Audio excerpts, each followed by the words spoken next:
Un dinosaure qui passe, la tête dans un camion de glace à l'arrêt, et qui se met à engloutir tranquillement le contenu du bac, comme s'il était au distributeur. C'est un des plans les plus réussis de la fin d'Oak Street, et c'est peut-être aussi, sans le vouloir, le résumé parfait du film entier.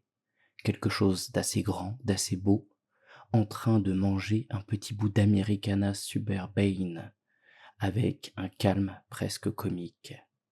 Bonjour à tous, je voulais lancer cette rubrique de ciné-critique avec un film qui divise un peu, un film sur lequel j'ai un avis assez tranché. Et La fin d'Oak Street tombait bien. Sorti le 12 août dernier, réalisé par David Robert Mitchell, porté par Ewan McGregor et Anna Hathaway. Sur le papier, tout est réuni pour un carton estival. Un budget de blockbuster, un pitch en une phrase, un quartier pavillonnaire transporté en pleine préhistoire. J.J. Abrams à la production, Michael Giacchino à la musique. Et pourtant, le film a un parcours de production compliqué. Sorti repoussé une première fois à mars 2026, puis une seconde fois à l'été. 2 ans de post-production. Et honnêtement, ça se voit. Alors, avant de rentrer dans le vif du sujet, est-ce que La fin d'Oak Street est un film raté? Non, pas complètement, et ce serait injuste de le dire. Est-ce un film qui sait ce qu'il veut être? Non plus. Et c'est exactement ce point-là qui m'intéresse aujourd'hui. Denise et Greg Platt vivent à Oak Street, banlieue pavillonnaire modèle, avec leurs 2 enfants Audrey et Brian, et leur chien Starbuck. Le film ouvre sur un barbecue entre voisins, la lumière dorée, des vélos, les gamins qui courent. L'imagerie Amblin dans toute sa splendeur, celle d'E.T. ou de Poltergeist. Sauf que sous la surface, ça craque déjà. Greg a perdu son travail et ne l'a dit à personne. Denise écrit en cachette, au sous-sol, un manuscrit autobiographique sur une femme qui rêve de tout plaquer pour s'installer à New York. Rien de tout ça n'est encore dit à voix haute. Puis, les signes bizarres arrivent. Une plante tropicale disparue depuis des millions d'années, qui pousse en une nuit dans un jardin, des excréments géants dans un autre, la radio qui parle d'une activité solaire anormale. Et un soir, une lumière blanche engloutit le quartier. Le lendemain, plus d'électricité, plus d'eau. Et surtout, des dinosaures. C'est un postulat qui vient tout droit d'un épisode imaginaire de la 4e dimension. Et le film ne s'en cache pas.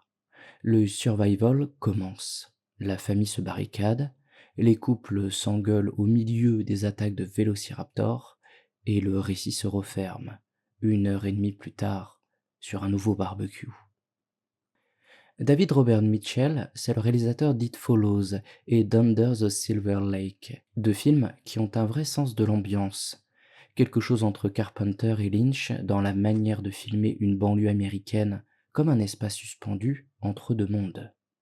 Et ce regard-là survit par endroits au format blockbuster. Le meilleur exemple, la façon dont les dinosaures occupent le cadre sans jamais être présentés frontalement. Une ombre qui passe derrière un mur, pendant qu'un personnage recule en courant. Une texture d'écaille qui longe une fenêtre. Des arbres qui bougent au fond du jardin, sans qu'on sache encore ce qui les secoue. Mitchell filme la menace en périphérie plutôt qu'au centre. Et ça, c'est un vrai geste de metteur en scène, pas un réflexe de studio. Il y a aussi une séquence avec un serpent préhistorique qui se glisse dans la maison pendant que Brian dort, filmé avec une tension presque digne d'un survival horror classique. Le film résiste d'ailleurs au jumpscare facile, ce qui n'était pas gagné d'avance au vu du format. Et puis, il y a Anna Hathaway qui porte littéralement la famille sur son visage. Elle est la seule à donner à Denise une épaisseur émotionnelle que le scénario, lui, ne lui offre pas vraiment. Donc non, ce n'est pas un problème de savoir-faire. Mitchell sait cadrer, il sait faire monter une tension, il sait où placer sa caméra. Le problème, c'est ce qu'on lui fait raconter avec ce savoir-faire. Et surtout, l'absence totale de colonne vertébrale.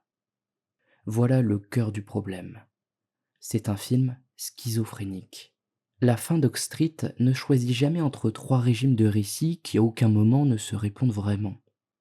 Il y a d'abord le mode grande aventure Spielbergienne, chaleureuse, familiale, celui du barbecue d'ouverture, du chien héroïque, des scènes attendrissantes où toute la famille serre les coudes.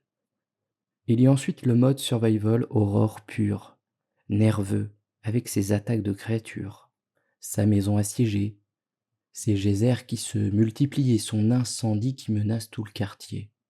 Et il y a enfin un mode quasi parodique, presque cartoonesque, qu'on retrouve par exemple dans la scène où Greg et Denise tombent sur deux dinosaures en train de copuler au milieu du chaos ambiant, ou dans certaines répliques tellement démonstratives qu'elles sonnent comme des clins d'œil.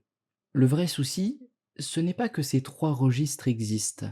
L'horreur domestique qui vire à la comédie involontaire, c'est une tradition entière du cinéma américain, de Gremlins à Tremors. Le souci, c'est qu'il ne dialogue jamais. Le film ne construit aucune transition entre l'émerveillement et l'effroi, aucune bascule maîtrisée entre le sérieux et l'ironie. Il alterne, brutalement, scène après scène, sans qu'on sache si on doit avoir peur, rire ou être ému. Une scène de deuil larmoyant peut être suivie 15 secondes plus tard d'un running gag sur le chien qui a fait ses besoins sur la pelouse du voisin. Ce n'est pas du contraste voulu façon Sam Raimi, où l'horreur et le comique se nourrissent l'un l'autre en temps réel. C'est plutôt un montage qui semble avoir été retravaillé par plusieurs mains différentes sans qu'aucune ne reprenne le travail de l'autre. Et franchement, au vu de l'historique de la production du film, je ne serais pas surpris que ça soit littéralement ce qui s'est passé.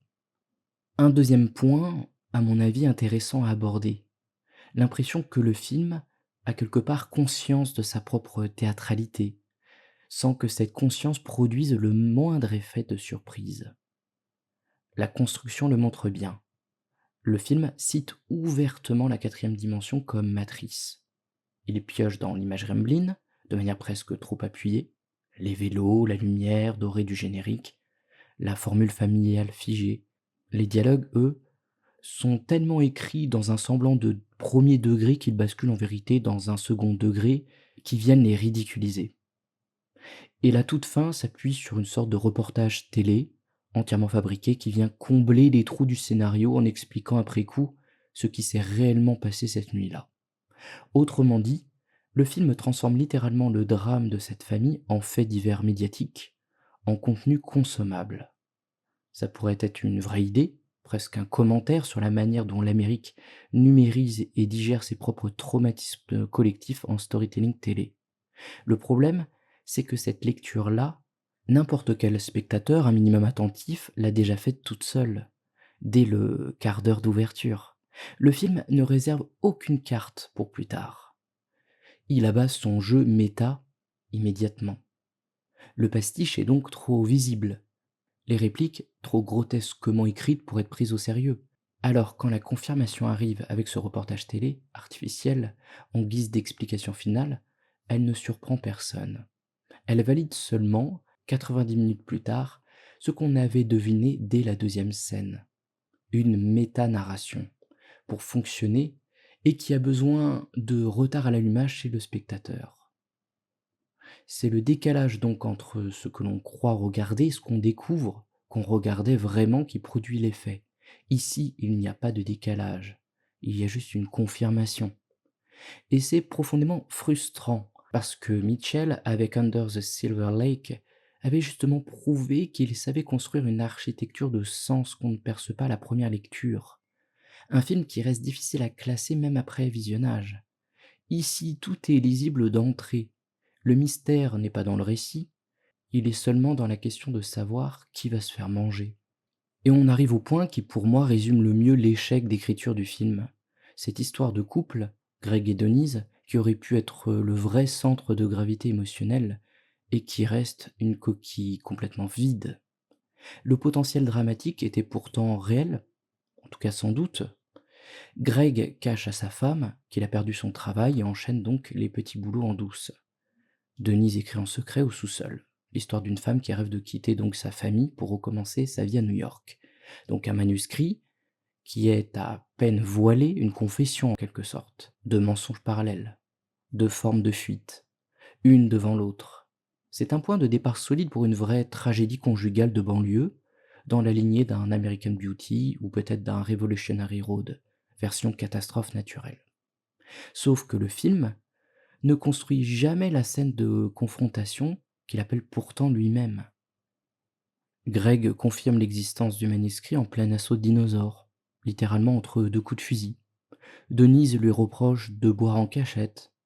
Chaque fois que le scénario ouvre une porte émotionnelle, un raptor traverse le plan et la referme. Et puis, plus rien. On saute directement à la scène de réconciliation implicite, suggérée plutôt que jouée, où soudain le couple semble à nouveau soudé sans qu'aucune scène, aucun dialogue, aucun geste précis ne vienne justifier ce basculement. Le plus révélateur, c'est la structure en miroir du film. Il ouvre donc sur un barbecue, il se referme de la même manière. Même lumière, même voisin, même décorum de la banlieue heureuse. Visuellement, c'est une boucle qui dit tout est redevenu comme avant, en mieux. Mais entre les barbecues, il ne s'est rien passé qui explique comment on passe d'un couple qui se ment depuis des mois à un couple réconcilié.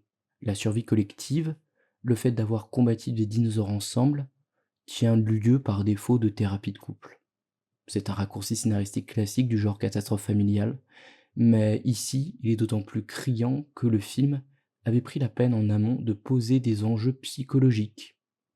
Il les pose, on ne peut plus rapidement, puis les abandonne, aussi rapidement soit-il.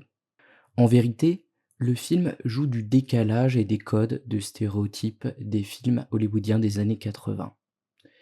Et cette schizophrénie vient profondément du fait que, en tant que spectateur, à aucun moment, on ne sait si le réalisateur joue de ces stéréotypes pour s'en moquer, tout en, par ailleurs, les utilisant lui-même, ce qui en vérité n'a pas de sens. Et c'est ça, je crois, le vrai regret du film, plus que ses défauts eux-mêmes. Peut-être que la matière était là, le décalage entre le classicisme et le survival. Des références, donc, au cinéma hollywoodien, voire à la science-fiction, l'idée d'un couple qui se ment en pleine catastrophe cosmique.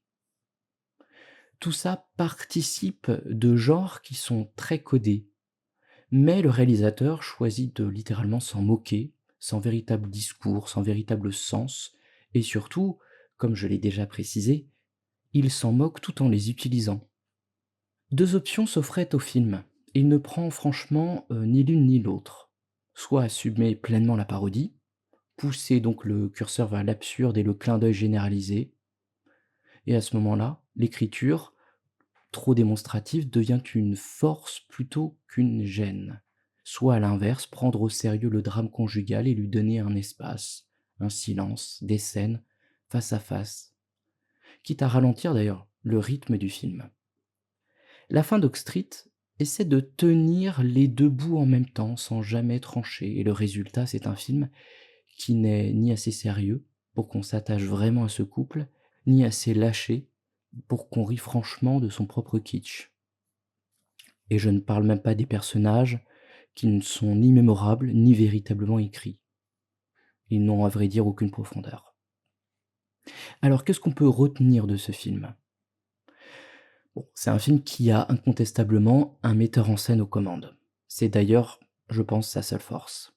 Les dinosaures en périphérie de cadre, la gestion de la tension, des travelling, des plans au sol, en effet, comme on retrouve dans les films de Spielberg. Mais ça reste un film qui part à la dérive, qui ne sait pas véritablement ce qu'il raconte, qui se noie dans sa propre satire, dans une forme de fantasme des films des années 80, mettant en scène un couple américain des années 80. Le plus frustrant peut-être, c'est que le film semble par moments conscient de ses propres clichés, assez conscient pour qu'on le voie venir dès les premières minutes, mais pas assez pour transformer cette conscience en vraie proposition de mise en scène. Une métanarration qu'on devine trop tôt cesse d'être un jeu avec le spectateur pour devenir un simple aveu de faiblesse du scénario. Ça reste un film porté par un vrai savoir-faire visuel, mais qui referme la porte sur son sujet le plus intéressant, ce couple qui se ment, au moment précis où il aurait fallu l'exploiter et l'ouvrir en grand.